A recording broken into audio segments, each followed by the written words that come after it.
Nagbago lang ang pangalan at mukha, pero tila OG Nepo baby rin ang bagong House Speaker. Galing din kasi siya sa isang political dynasty na dekada-dekada nang naghari sa lalawigan ng Isabela. Mula sa political dynasty na pamilyang D ng Isabela, si Faustino de Guzman D III o mas kilala sa palayaw na Boji. Anak siya ng dating gobernador ng Isabela na si Faustino D. Sr. na nasa pwesto ng 2 dekada mula 1970s. At kapatid na mga pumalit sa ama at naging gobernador din ng lalawigan na sina Benjamin D. at Faustino D. Jr.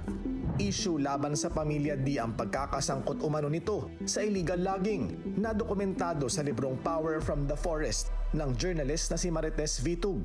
Kabilang ang operasyon ng logging concession ng pamilya o di kaya ang pag-front umano ng iba para sa kanila. Sandaling naputol ang panunungkulan ng mga D nang pataubi ni Ramon Magsaysay Awardee for Public Service Grace Padaka ang dynasty noong 2004 at nagsilbing governor ng Isabela hanggang 2007. Pero natalo si Padaka noong 2010 elections kay Boji D na nagsilbi ng gobernador ng lalawigan ng 3 terms hanggang 2019. Pagkatapos nito ay naging vice governor si Boji hanggang 2025. Nang bumalik siya sa Kamara para maging kinatawan ng 6th District at naging deputy speaker sa ilalim ng partido ni PBBM na Partido Federal ng Pilipinas. Pinalitan niya sa pwesto ang kanyang anak na si Faustino Ino D. V na ngayon ay mayor ng Etiague sa Isabela. Sa kabuuan, 4 na dekada nang may karanasan sa politika ang 64-year-old na si Faustino Boji D. III.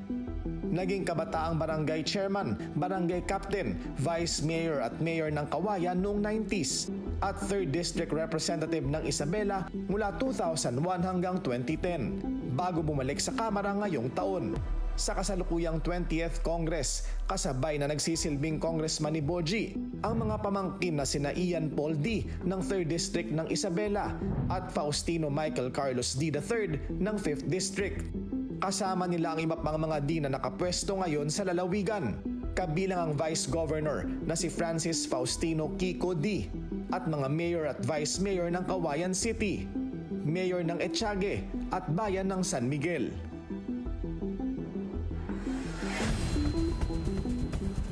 Ngayong bago na ang liderato sa Kamara, hindi ibig sabihin may totoong nagbago sa isang institusyong puno ng interes ng magkakapamilya at kilalang sumusunod sa kumpas ng nasa palasyo.